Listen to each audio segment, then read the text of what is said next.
दोस्तों स्वागत है आपका प्रोजेक्ट सिविल सर्विसेज चैनल पर। आज की क्लास करंट अफेयर्स की होगी, जिसमें हम मल्टीपल चॉइस क्वेश्चन के साथ में टॉपिक का गहनता से विश्लेषण करेंगे। आप हमें फेसबुक के पेज पर भी फॉलो कर सकते हो। आप फेसबुक पर जाकर सर्च करना प्रोजेक्ट सिविल सर्विसेज, आपको वहाँ पर पेज मिल जाएगा और रोजाना की करंट अपडेट वहाँ पर आपको मिलेगी। इसके साथ साथ आप टेलीग्राम के चैनल पर भी हमें फॉलो कर सकते हो। देखते हैं आज का पहला टॉपिक, ग्रुप 7। यह सबसे पहले हमें देखना चर्चा में क्यों रहा था, फिर हम देखेंगे ये है क्या। अमेरिका के राष्ट्रपति के द्वारा इस ग्रुप में बदलाव की बात की गई है। क्यों की गई है? क्योंकि यह इररिलेवेंट यानी अप्रासंगिक हो गया है। इसमें भारत, रूस, दक्षिणी कोरिया एवं ऑस्ट्रेलिया को भी शामिल करने की बात की गई है। यानी अमेरिका के राष्ट्रपति डोनाल्ड ट्रंप ने कहा है कि ग्रुप 7 एक तरह से वर्तमान की नई आवश्यकताओं के हिसाब से अप्रासंगिक हो गया है, अतः इसमें बदलाव किया जाना चाहिए। और दूसरी बात उसने कही है कि इसमें भारत, रूस और दक्षिणी कोरिया एवं ऑस्ट्रेलिया को भी शामिल किया जाए। देखो, उसने भारत को अगर शामिल करने की बात की गई है, जहाँ पर इंटरनेशनल रिलेशन में भारत की बात आती है, वो एग्जाम के पॉइंट ऑफ व्यू से हमारे लिए बहुत इंपॉर्टेंट हो जाती है। अब हम देखते कि आखिर ये है क्या। अंतर सरकारी संगठन इंटर गवर्नमेंटल ऑर्गेनाइजेशन है। इसका मतलब क्या है कि कई सरकारें मिलकर के इसके मीटिंग करती है। इनका अपना एक संगठन बना हुआ जिस पर ये विभिन्न मुद्दों पर बातचीत करती है, यानी विभिन्न सरकारों का ये एक संगठन है। इसकी स्थापना कब हुई थी? 1975 में। और इसके स्थापना करने वाले कौन थे? उस समय के जो सबसे टॉप इकोनॉमिक कंट्री थे, उन्होंने इसकी स्थापना की थी। उस समय और वर्तमान में सदस्य में थोड़ा अंतर आया है। जैसे कि स्टार्टिंग में थे 7, Canada, America, France, Germany, Britain, Italy और जापान। लेकिन बीच में G7 G8 हो गया था और रूस की भी एंट्री इसमें हो गई थी। किंतु 2014 में आपको पता होगा, क्रीमिया को रूस के द्वारा हड़पने का आरोप लगाकर उसको G7 से बाहर कर दिया गया और वर्तमान में फिर से ये 7 सदस्यों का एक समूह है। ये कार्य क्या करता है वो देखते हैं। सबसे पहले जब इसकी स्थापना हुई थी 1975 में, उस समय ये केवल इकोनॉमी के इश्यू होते थे, आर्थिक मुद्दे, उन्हीं की चर्चा करता था। किंतु अभी वर्तमान में वैश्विक स्तर पर कई चुनौतियां मौजूद है। उन चुनौतियों को देखते हुए यह विभिन्न मुद्दों की चर्चा करता है। जैसे क्या क्या चुनौतियां? तेल की कीमतों में वृद्धि, वित्तीय संकट। जैसे अभी आपको पता होगा, अभी तो चलो कोरोना का दौर है, लेकिन कोरोना के दौर से पहले ही इकोनॉमी स्लो डाउन हो रही थी। तो जो इकोनॉमी स्लो डाउन है उससे संबंधित जो भी G7 की मीटिंग हो रही थी, बार बार इस बात का आह्वान किया जा रहा था कि कैसे इकोनॉमी को डेवलप करना है। इसके साथ साथ आतंकवाद, शस्त्रों पर नियंत्रण एवं मादक पदार्थों की तस्करी इत्यादि पर चर्चा होती है। इसमें सबसे अहम बात वो ये है कि शुरुआती दौर में ये केवल और केवल आर्थिक मुद्दे की चर्चा करता था, लेकिन वर्तमान में समय की आवश्यकता के अनुसार इसमें कई चुनौतियों की चर्चा की जाती है। एक इसमें जरूरी बात यह है कि यह एक औपचारिक संविधान नहीं रखता है और ना ही इसका निश्चित मुख्यालय है। तो इसका मतलब क्या हुआ कि इसका कोई फॉर्मल कॉन्स्टिट्यूशन नहीं है जिसके अनुसार ये सभी सदस्य देश अपना कार्य करे या फिर उसको फॉलो करे, और ना ही ऐसा कोई निश्चित इसका कोई हेडक्वार्टर है जहाँ पर इसके कोई कर्मचारी कार्य करते हो या फिर वहाँ पर मीटिंग का आयोजन किया जाता हो या फिर आगे की प्लानिंग की जाती हो। ऐसा कुछ नहीं है। तो ये एक बहुत ही इंपॉर्टेंट बात है, क्योंकि बहुत कम ऐसे ग्रुप मिलेंगे जिनका अपना कोई निश्चित मुख्यालय नहीं होता है। इसमें सभी सदस्यों के नेताओं की वार्षिक समिट में निर्णय लिए जाते हैं। यानी प्रत्येक वर्ष एक मीटिंग होगी जिसमें जितने भी 7 जो कंट्रीज हैं उन सभी देश के नेता आएंगे, पार्टिसिपेट करेंगे और कुछ भी मुद्दे पर डिसीजन लेंगे। लेकिन इसमें महत्वपूर्ण बात यह कि वो डिसीजन बाध्यकारी नहीं है। तो एक 2-3 बातें जो मुख्य रूप से इसमें निकल करके आई है वो यही है कि शुरुआती दौर में इस समूह में आर्थिक मुद्दे की चर्चा होती थी, किंतु समय के हिसाब से इसमें कई चुनौतियां आई और कई चुनौतियों की चर्चा इसमें की जाने लगी। दूसरी बात, यह एक औपचारिक संविधान नहीं है, इसका निश्चित मुख्यालय नहीं है और इसके साथ साथ इसकी समिट में जो निर्णय लिए जाते हैं वो बाध्यकारी भी नहीं है। तो ये 2-3 बातें हमें ध्यान रखनी है। अब हम अपनी तैयारी को मजबूत करने की स्थिति में MCQ का डिस्कशन करते हैं। जो हमने पढ़ा है वो कितना हमें याद है और कितना समझा है, वो चीज़ हमें मल्टीपल चॉइस क्वेश्चंस के सॉल्व करने से ही पता चलती है। तो देखते हैं क्या पूछा है। G7 के संबंध में निम्नलिखित कथनों पर विचार करना है। सबसे पहले क्या देखना है हमें, सत्य पूछा या असत्य। उपरोक्त कथनों में असत्य कथन की पहचान कीजिए। देखो इन्होंने असत्य कथन की पहचान करने के बारे में पूछा है, तो हमें देखना है असत्य कथन कौन सा है। पहला देखते हैं, यह एक अंतर सरकारी संगठन है जिसकी स्थापना 1975 में आर्थिक मुद्दों पर चर्चा करने के लिए की गई थी। हमने दोनों बातें देखी थी कि ये एक अंतर सरकारी संगठन है और आर्थिक मुद्दों पर 1975 में चर्चा के लिए इसकी स्थापना की गई थी। ये दोनों ही बातें इसमें ठीक है। इस समूह का एक औपचारिक संविधान है एवं वाशिंगटन में इसका मुख्यालय है। इस बात पर हमने जोर दिया था कि इसका कोई औपचारिक संविधान भी नहीं है और इसका कोई मुख्यालय भी नहीं है, तो ये हो गया गलत। इस समूह का सदस्य अमेरिका के साथ साथ रूस भी है। याद रखना, रूस पहले था, वर्तमान में 2014 के बाद रूस को इससे निकाल दिया गया, तो रूस इसका सदस्य नहीं है, तो ये भी हो जाएगा गलत। हमें पूछा क्या है, असत्य कथन। असत्य कौन कौन से, 2 और 3। पहला ठीक है, तो इसमें आंसर हो जाएगा बी। यह topic healthy and energy efficient buildings initiative के बारे में है। सबसे पहले हमें देखना कि चर्चा में क्यों रहा है, उसके बाद हम देखेंगे कि आखिर ये है क्या। विश्व पर्यावरण दिवस 5 जून के अवसर पर ऊर्जा विकास सेवा लिमिटेड EESL, यह EESL ध्यान रखना हमारे मिनिस्ट्री ऑफ पावर ऊर्जा मंत्रालय के अधीन एक निकाय है, तो ये EESL और USA की एक कंपनी है USAID, ये देखो नीचे लिखी हुई है US agency for international developments. इन दोनों ने मिलकर के एक पहल स्टार्ट की थी, मैत्री। तो उसी पहल का ये एक हिस्सा जिसका 5 जून को शुभारंभ किया गया था। तो ये चर्चा में क्यों रहा था कि 5 जून विश्व पर्यावरण दिवस के अवसर पर मिनिस्ट्री ऑफ पावर के अधीन एक बॉडी है ऊर्जा विकास सेवा लिमिटेड, तो इसी के द्वारा स्वस्थ और ऊर्जा कुशल भवन का शुभारंभ किया गया था। अब दूसरी बात ये है क्या, पहले से ही एक मैत्री नाम की पहल चल रही थी, तो उस मैत्री का आयोजन कौन कर रहे थे, EESL और USA की USAID यानी US agency for international developments, इन दोनों के द्वारा संयुक्त रूप से मैत्री पहल का शुभारंभ किया जा रहा था। लेकिन विश्व पर्यावरण दिवस पर इसी के एक पार्ट के रूप में healthy and energy efficient building initiative start की गई। तो ध्यान रखना ये किस पहल का हिस्सा है, मैत्री का। और ये पहल 5 जून को स्टार्ट होती है और मैत्री का शुभारंभ बहुत पहले ही हो चुका था। अब हम थोड़ी बहुत बातचीत कर लेते हैं मैत्री के बारे में। The market integration and transformation program for energy efficiency, इसकी फुल फॉर्म आपको याद करने की आवश्यकता है नहीं, बस इतना ध्यान रखना मैत्री में जो लास्ट में 2 E है वो एनर्जी एफिशिएंसी के बारे में है। अगर आपको पता होगा एनर्जी एफिशिएंसी के 2 E है तो आप आराम से पता लगा लोगे कि मैत्री नामक पहल ऊर्जा दक्षता, ऊर्जा संरक्षण, ऊर्जा बचाव से संबंधित है। और ये किन 2 सरकारों के संयुक्त साझेदारी से संचालित हो रही है, अमेरिका एवं भारत, इन दोनों की द्विपक्षीय साझेदारी के तहत यह संचालित की जा रही है। इसमें भारत की तरफ से मिनिस्ट्री ऑफ पावर की बॉडी EESL संचालित कर रही है, वही USA से USAID US agency for international developments. तो ये दोनों का ध्यान रखना कि भारत की ओर से इसमें कौन पार्टिसिपेट करता है और USA की तरफ से कौन। इसका आखिर उद्देश्य क्या है, ये बहुत ज़रूरी होता है हमारे लिए किसी भी पहल का उद्देश्य पता करना। देखो आपने इसमें गौर किया होगा, 2 शब्द बताए थे मैंने आपको, EE का एनर्जी एफिशिएंसी। तो इसका उद्देश्य यही है कि कार्यस्थल के जो वाणिज्यिक भवन है, जैसे मान लो कोई भी बिल्डिंग है जहाँ पर ऑफिस के रूप में वो काम कर रही है या कोई सरकारी भवन हो, वहाँ पर एनर्जी एफिशिएंसी को बढ़ावा देना, इसके साथ साथ में वो स्वास्थ्यवर्धक और पर्यावरण के अनुकूल बनाना। बिल्डिंग को पर्यावरण के अनुकूल अपने आप होगी अगर हम वहाँ पर एनर्जी एफिशिएंसी का काम करेंगे। एनर्जी एफिशिएंसी वैसे होती क्या है कि एनर्जी एफिशिएंसी के तहत ये होता है कि जैसे मान लो बिल्डिंग में बल्ब लगा हुआ है तो बल्ब की जगह आप क्या लगा दो, LED, तो ये क्या होगी, एनर्जी एफिशिएंसी। तो ये चीज़ आप ध्यान रखना कि एनर्जी एफिशिएंसी में क्या होता है कि ऊर्जा के वो सभी संसाधनों का इस्तेमाल किया जाता है जिससे कि एनर्जी की बचत हो और पर्यावरण के अनुकूल संसाधनों का उपयोग करते हुए हम अपनी जो बिल्डिंग्स है, वाणिज्यिक भवन है, कार्यस्थल के जो यूज आने वाले बिल्डिंग्स है, उन पर हम संसाधनों का उपयोग करते हुए उनको स्वास्थ्यवर्धक और पर्यावरण के अनुकूल बना सके। तो ये आप ध्यान रखना इसका उद्देश्य है। अब आपको देखो इस पिक्चर से कुछ चीज़ें आसान हो जाएगी आपकी।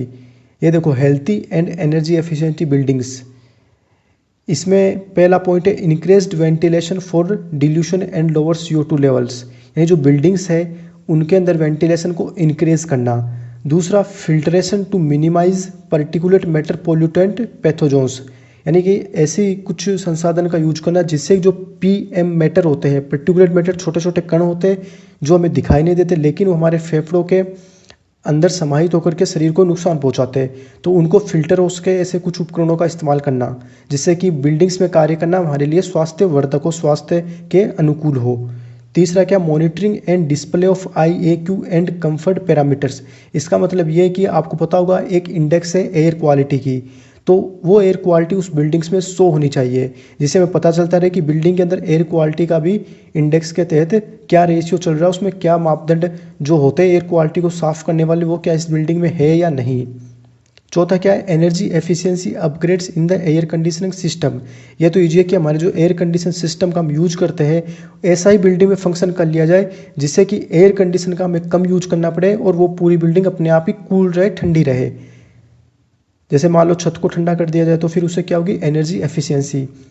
और ये वर्ल्ड एनवायरनमेंट डे जून 5 को आया था, तो उसी के अवसर पर इसका शुभारंभ किया गया था, healthy and energy efficient buildings. और देखो नीचे ये मैत्री है, ये भी दिया हुआ कि ये मैत्री का एक हिस्सा है। और इधर आप चाहो तो ये इम्पैक्ट भी देख लेना कि इससे क्या प्रभाव होंगे। तो इससे हमारी जो एनर्जी उसकी सेविंग होगी, एमिशन से उसका रिड्यूस्ड होगा, वो कमी होगी। एमिशन का मतलब जो ग्रीन हाउस गैसेज होती है CO2 जैसे हो गई, तो उसका क्या होगा, उसमें कटौती होगी। तो इसी तरह आप ये सभी इम्पैक्ट चाहो तो देख लेना, बहुत ही ईजी है, वैसे आपको पता भी होगा। अब देखते हैं इसके संबंध में क्या MCQ बन सकता है। मैत्री कार्यक्रम के संबंध में निम्नलिखित कथनों पर विचार कीजिए। हमें सबसे पहले देखना है कि क्या पूछा है। देखो इसमें पहचान करनी है सत्य कथन की। पहला कथन क्या है, यह भारत और अमेरिका की संयुक्त साझेदारी से क्रियान्वित किया जा रहा है। ये बिल्कुल ठीक बात है। हमने देखा था कि भारत की ओर से कौन है, मिनिस्ट्री ऑफ पावर का EESL, और अमेरिका की ओर से कौन है, USAID। तो ये बात एकदम ठीक है। इस कार्यक्रम के तहत कार्यस्थल वाणिज्यिक भवनों को स्वास्थ्य वर्धक एवं ऊर्जा दक्षता से युक्त बनाया जाएगा। ये एकदम ठीक बात है। तो सत्य कथन पूछा है, सत्य कथन इसमें C हो जाएगा, दोनों ही ठीक है। एंटी फासिस्ट संगठन, सबसे पहले देखेंगे चर्चा में क्यों रहा है और फिर देखेंगे है क्या और किस तरह कार्य करता है। यह चर्चा में इसलिए रहा था कि अमेरिका के राष्ट्रपति डोनाल्ड ट्रंप के द्वारा इस संगठन पर प्रतिबंध लगाने तथा इसको आतंकवादी संगठन घोषित करने की बात की गई थी। यानी अमेरिका के राष्ट्रपति ने कहा था कि इस संगठन को हम बैन कर देंगे अमेरिका में और इस पर प्रतिबंध भी लगा देंगे। अच्छा, आपको एक न्यूज़ पता होगी, कुछ दिन पहले एक आपने फोटो देखी होगी कि एक अमेरिका में पुलिस ऑफिसर अपने पैर के नीचे एक अश्वेत को दबाए हुए था। तो उसके बाद क्या हो कि ऐसे संगठन एक्टिव हो गए। ये संगठन है क्या, वो देख लेते ताकि आपको पूरी पिक्चर क्लियर हो जाएगी। पहली बात, ये कई संगठनों से मिलकर बना एक शब्द है, यानी अम्ब्रेला टर्म है। ऐसा नहीं कि एंटीफा एक अपने आप में एक संगठन है, नहीं, इसके अधीन कोई एक संगठन नहीं आता बल्कि इसमें कई संगठनों के समूह आते हैं। ये कार्य क्या करता है, श्वेत सर्वोच्चता, वाइट सुप्रीमेसिस्ट। जैसा कि मैंने अभी आपको बता रहा था मैं कि जो वो पिक्चर थी उसमें यह था कि एक पुलिस वाला एक अश्वेत को नीचे दबाए हुआ था, तो वो क्या वहाँ पे शो हो रही थी, वाइट सुप्रीमेसिस्ट, यानी कि श्वेत जो प्रजाति के लोग हैं वो अपने आप में सर्वोच्च है। जो श्वेत लोग हैं वो अश्वेतों की तुलना में सर्वोच्च है, माइंड के लेवल से भी, फिजिकल मतलब वो सब तरफ से अपने आप को श्रेष्ठ मानते हैं। तो इसलिए इस जो श्वेत सर्वोच्चता है उसी के अधीन ये एंटीफा काम करता है। और दूसरी बात, नस्ली भेदभाव, यानी नियो नाजिस के खिलाफ आवाज़ उठाना। नस्ली भेदभाव क्या है, जैसा आपको पता होगा कि जर्मनी में जब नाजीवाद था तो उसमें हिटलर कहा करता था कि आर्य प्रजाति सबसे श्रेष्ठ है, तो वो है नस्ली भेदभाव, यानी अपनी एक विशेष प्रजाति को श्रेष्ठ बताना और उसके अधीन सभी को करने की कोशिश करना। तो ये क्या करता है, वाइट सुप्रीमेसिस्ट एवं नियो नाजिस के खिलाफ आवाज़ उठाता है। तो एंटीफा संगठन क्या है, कई संगठनों से मिलकर बना एक शब्द है, अपने आप में एक अम्ब्रेला टर्म है और इसके अधीन कोई एक संगठन आता नहीं है बल्कि कई संगठनों का एक समूह है। और इसका मेन जो काम क्या है, वाइट सुप्रीमेसिस्ट और नियो नाजिस के खिलाफ आवाज़ उठाना। इस संगठन का ध्यान रखना, कोई औपचारिक ढांचा नहीं है, इसके तहत अलग अलग आंदोलन से जुड़े हुए लोग रहते हैं। इसकी वैश्विक उपस्थिति कहाँ पर है कि ये अमेरिका में तो है ही, इसके अलावा ये यूरोप के देशों में भी इसकी उपस्थिति कायम है। अब इससे संबंधित हम देख लेते हैं MCQ। एंटी फासिस्ट के संबंध में पहचान क्या करनी है हमें, असत्य कथन की। गौर करना, असत्य कथन की पहचान करनी है। पहला देखते हैं, यह कई संगठनों से मिलकर बना एक शब्द है। अम्ब्रेला टर्म में बिल्कुल है, ये ठीक बात है। इसके अधीन कोई एक संगठन नहीं आता है, ये भी ठीक है। यह संगठन श्वेत सर्वोच्चता, व्हाइट सुप्रीमेसिस्ट एवं नस्लीय भेदभाव, नियोनाजिस के खिलाफ आवाज़ उठाने का कार्य करता है। ये हमने देखा था, बिल्कुल करता है। इस संगठन का कोई औपचारिक ढांचा नहीं है, यह भी ठीक बात है। अमेरिका की नीतियों की वजह से इस संगठन को केवल अमेरिका तक ही रोका जा सका। देखो, कहीं पर भी यूपीएससी में केवल शब्द आ जाता है तो आप वहाँ पे रुक जाना, थोड़ा सोचना। 99% वो स्टेटमेंट गलत ही होता है। तो केवल अमेरिका तक ही रोका जा सका गलत है, यूरोप में भी ये है, तो इसमें हो जाएगा डी ऑप्शन। बाकी 3 तो ठीक ही थे। हमें पूछा क्या गया था, असत्य है। अब देखते हैं अगला टॉपिक, इलेक्ट्रॉनिक्स इंसेंटिव स्कीम्स। आखिर ये चर्चा में क्यों रही थी? भारत सरकार के द्वारा 48,000 करोड़ रुपए की 3 प्रोत्साहन योजनाओं का शुभारंभ किया गया था और इन तीनों को संयुक्त रूप से कहा गया इलेक्ट्रॉनिक्स इंसेंटिव स्कीम्स, जिसका शुभारंभ तो देखो अप्रैल माह में हो गया था, लेकिन अधिसूचित अभी जून में हुई थी वो, इसलिए चर्चाओं में रही थी। इनका काम क्या होगा? इलेक्ट्रॉनिक्स विनिर्माण क्षेत्र को प्रोत्साहन प्रदान करना। अभी वर्तमान में जिस तरह से भारत और चीन का सीमा पर विवाद चल रहा है, उसको देखते हुए हमें अन्य देशों पर इलेक्ट्रॉनिक्स मैन्युफैक्चरिंग का जो भी इक्विपमेंट्स है उन पर अन्य देशों पर जो निर्भरता उसको समाप्त करनी ही होगी। हमें अपने देश में इलेक्ट्रॉनिक्स विनिर्माण का हब बनाना होगा, तो इसलिए भी ये स्कीम हमारे लिए ज़रूरी हो जाती है, ताकि भारत में जो भी इलेक्ट्रॉनिक्स इक्विपमेंट्स है, मोबाइल फ़ोन है इत्यादि, जो भी इलेक्ट्रॉनिक्स से जुड़े हुए गैजेट है, वो सभी भारत में मैन्युफैक्चर हो, यानी भारत अपना एक्सपोर्ट करे, ना कि इस पर इंपोर्ट करे। तो वर्तमान के दौर में तो ये बिल्कुल अत्यंत आवश्यक है और इसी से महत्वाकांक्षी योजना आत्मनिर्भर भारत भी सफल होगी। अब हम देखते हैं इसमें जो 3 योजनाएं इन्वॉल्व है उसको देख लेते हैं। सबसे पहली कौन सी है? Production linked incentive. इसके तहत क्या है कि हमारे देश में मोबाइल फ़ोन और विशेष इलेक्ट्रॉनिक कंपोनेंट्स का उत्पादन अधिक से अधिक हो। देखो, कंपोनेंट्स में वो सभी आ गए जैसे मोबाइल में जो यूज होती है, छोटी छोटी चिप होती है वो, या जो भी अंदर छोटे उपकरण इक्विपमेंट्स यूज होते हैं वो सभी इसमें सम्मिलित हो जाते हैं। इसके लिए 10 फर्म्स को प्रोत्साहन प्रदान किया जाएगा, 5 होगी वैश्विक और 5 होगी स्थानीय। इसके तहत भारत में भी निर्मित मोबाइल फ़ोन से अन्य इलेक्ट्रॉनिक घटकों की अगर बिक्री होती है तो उस पर 4 से 6% का प्रोत्साहन प्रदान किया जाएगा। कि अगर मान लो भारत में कोई भी बना मोबाइल अगर उसकी बिक्री हो रही है तो कंपनी को 4 से 6% का वित्तीय प्रोत्साहन दे दिया जाएगा कि आप अच्छा काम कर रही हो, आप ये हमारी ओर से प्रोत्साहन लो और भी आप इस पर काम करो आगे। दूसरी स्कीम देखते हैं, schemes for promotion of manufacturing of electronic components and semiconductors. ये फुल फॉर्म आपको याद करने की आवश्यकता नहीं है, बस इतना ध्यान रखना कि इलेक्ट्रॉनिक्स इंसेंटिव स्कीम से संबंधित 3 स्कीम आई थी और उन तीनों में क्या क्या बातें थी वो हल्का फुल्का ध्यान रखना है। इसमें क्या कहा गया था? भारत में अधिसूचित इलेक्ट्रॉनिक वस्तुओं को बनाने के लिए पूंजी खर्च का 25% वित्तीय प्रोत्साहन सरकार के द्वारा दिया जाएगा। अगर आप कोई भी इलेक्ट्रॉनिक से संबंधित गुड्स बना रहे हो तो उसमें जो भी आपकी कैपिटल एक्सपेंडिचर होगा उस कैपिटल एक्सपेंडिचर का 25% फिनेंशियल इंसेंटिव सरकार आपको देगी। और तीसरी है modified electronics manufacturing cluster EMC 2.0 scheme. इसमें क्या कहा गया है कि भारत में इलेक्ट्रॉनिक कंपनियों को वैश्विक स्तर का आधारभूत ढांचा प्रदान करना। देखो, इसमें तीसरी बहुत इंपॉर्टेंट है हमारे लिए क्योंकि इसमें बात की गई क्लस्टर की। क्लस्टर का मतलब होता है कि कई कंपनियां एक ही क्षेत्र में रह करके समूह के रूप में काम करें। क्लस्टर में ऐसा नहीं कि एक कंपनी दूर दूर रहती है। मान लो कि एक ये क्षेत्र है, इसको एक एग्जाम्पल से देखते हैं, और इस पूरे क्षेत्र में मान लो एक कंपनी इधर काम कर रही है, एक कंपनी इधर, एक कंपनी इधर और एक कंपनी इधर। इनसे अच्छा मान लो यहाँ पर बना दिया गया क्लस्टर बीच में और कहा गया कि आप सभी एक काम कीजिए, यहीं पे काम करो, तो ये हो जाएगा इनका क्लस्टर, यानी समूह में ये सभी काम करेगी। इससे फ़ायदा क्या होगा कि यहाँ पर सभी को जो सुविधाएं प्राप्त होनी चाहिए वो सभी एक जगह पर मिल जाएगी। तो इसी बात को ध्यान में रखते हुए मॉडिफाइड इलेक्ट्रॉनिक्स मैन्युफैक्चरिंग क्लस्टर के तहत भारत में इलेक्ट्रॉनिक कंपनियों को इस क्लस्टर में आधारभूत ढांचा प्रदान किया जाएगा कि यहाँ पर सरकार क्या करेगी, जो जो इलेक्ट्रॉनिक्स गुड्स के निर्माण में आधारभूत ढांचे की आवश्यकता होती है वो इस क्लस्टर में ही वो निर्मित कर देगी। जिससे क्या होगा कि सभी कंपनियों को अपने अपने स्तर पर आधारभूत ढांचे के लिए पैसा खर्च नहीं करना पड़ेगा और वो इस क्लस्टर में ही काम करते हुए एक ही आधारभूत ढांचे से ज़्यादा प्रोडक्शन कर लेगी। इससे संबंधित MCQ देखते हैं। निम्नलिखित कथनों पर विचार करना है। पहला देखते हैं, इलेक्ट्रॉनिक्स इंसेंटिव स्कीम्स के तहत इलेक्ट्रॉनिक्स विनिर्माण क्षेत्र को प्रोत्साहन प्रदान किया जाएगा। ये बात एकदम ठीक है।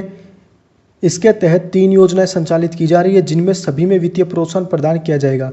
देखो, जो तीसरी योजना थी EMC 2.0, उसमें इंफ्रास्ट्रक्चर की बात की गई थी, लेकिन जो शुरू की 2 योजना थी उसमें वित्तीय प्रोत्साहन की बात की गई थी। तो सभी तीनों में ये नहीं है, तो ये हो जाएगा गलत। हमें सत्य कथन का चयन करना है, तो सत्य हो जाएगा एक, केवल एक। दूसरा तो गलत ही है। पीके मोहंती पैनल, इसके संबंध में यह है, देखते हैं कि चर्चा में क्यों रहा था। भारतीय रिजर्व बैंक ऑफ इंडिया के द्वारा 5 सदस्यीय आंतरिक कार्य समूह इंटरनल वर्किंग ग्रुप का गठन किया गया है, और जो इस ग्रुप के निदेशक है RBI सेंट्रल बोर्ड के, वो इसके समिति के प्रमुख होंगे, और उनका नाम क्या, पीके मोहंती। और उसी नाम के आधार पर इस ग्रुप का नाम रखा गया पीके मोहंती पैनल। और ये 30 सितंबर 2020 तक अपनी रिपोर्ट सौंप देंगे। अब देखते हैं कि आखिर इस समिति की स्थापना क्यों की गई थी और ये क्या रिकमेंड सरकार को देगी। इस समिति की स्थापना करने का कारण क्या था कि प्राइवेट बैंक में कॉरपोरेट सेक्टर होता है, उसमें नए मानदंड स्थापित करना, या फिर जो दूसरे कई व्यक्ति होते हैं जो प्राइवेट सेक्टर में जो बैंक होते हैं वैसा ओपन करना चाहते हैं, तो उनके लिए क्या क्या पात्रता होनी चाहिए, क्या क्या मानदंड होना चाहिए, वो सब पीके मोहंती पैनल RBI को सौंपेगा 30 सितंबर 2020 को। देखो, अब आप देख सकते हो कि समिति की जो संदर्भ की शर्तें हैं, यानी टर्म्स ऑफ रेफरेंसेज, इनको शॉर्ट में बोलते हैं TOR, वो क्या है वो आप देखना, उससे आपको पता लग जाएगा कि इसका उद्देश्य क्या है। देखो, पहला बिंदु देखते हैं, भारतीय निजी क्षेत्र के बैंकों में स्वामित्व और नियंत्रण से संबंधित मौजूदा लाइसेंस दिशा निर्देशों और नियमों की समीक्षा करना और उचित मानदंड बताना। यानी भारतीय निजी क्षेत्र के जो बैंक है, उनका जो कॉरपोरेट सेक्टर है, उनका जो कंट्रोल और रेगुलेशन होता है, जो लाइसेंस उन्हें दिए जाते हैं, उनकी जो गाइडलाइन होती है, उनके जो रूल्स होते हैं, उन सभी का ये एनालिसिस करेगा और जो संबंधित मानदंड है वो बताएगा। दूसरा बिंदु देखते हैं, बैंकिंग लाइसेंस के लिए आवेदन करने के लिए व्यक्तियों संस्थाओं के लिए पात्रता मानदंड की जांच और समीक्षा करना। यानी जो पात्र व्यक्ति होते हैं, जो लाइसेंस लेना चाहते हैं, चाहे वो व्यक्ति हो चाहे वो संस्था हो, वो सभी आवेदन करने के लिए क्या क्या मानदंड उनको अप्लाई करने होंगे या फिर उन पर अप्लाई होंगे, तो वो सब चीज़ें की समीक्षा ये करेगा और फिर RBI को 30 सितंबर 2020 को अपनी रिपोर्ट सौंप देगा। इससे संबंधित एक MCQ देख लेते हैं। पीके मोहंती आंतरिक कार्य समूह का गठन भारतीय रिजर्व बैंक के द्वारा किया गया, यह किस मुद्दे पर चर्चा के लिए गठित हुआ है? तो ये तो बहुत ईजी क्वेश्चन है। भारत के बैंकिंग क्षेत्र में बढ़ रही गैर निष्पादन परिसंपत्तियों के समाधान हेतु गैर निष्पादन परिसंपत्ति होती है NPA, जो आप अक्सर अखबारों में देखते रहते हो, न्यूज़ में सुनते रहते हो, NPA बढ़ रहा हमारे देश में, तो लेकिन ये गलत है, इससे संबंधित ये नहीं है। गैर बैंकिंग वित्तीय कंपनियों NBFCs में तरलता के संकट के समाधान हेतु, ये भी नहीं है। भारत में निजी क्षेत्र के बैंकों के कॉरपोरेट क्षेत्र से संबंधित प्रशासन को सुचारू रूप से क्रियान्वयन हेतु, ये एकदम ठीक बात है। भारत में निजी क्षेत्र के बैंकों के कॉरपोरेट क्षेत्र में का जो गवर्नेंस है उसको सुचारू रूप से क्रियान्वयन करने हेतु पीके मोहंती आंतरिक कार्य समूह का गठन किया गया है। तो आज की क्लास हमारी यही समाप्त होती है। Thank you so much.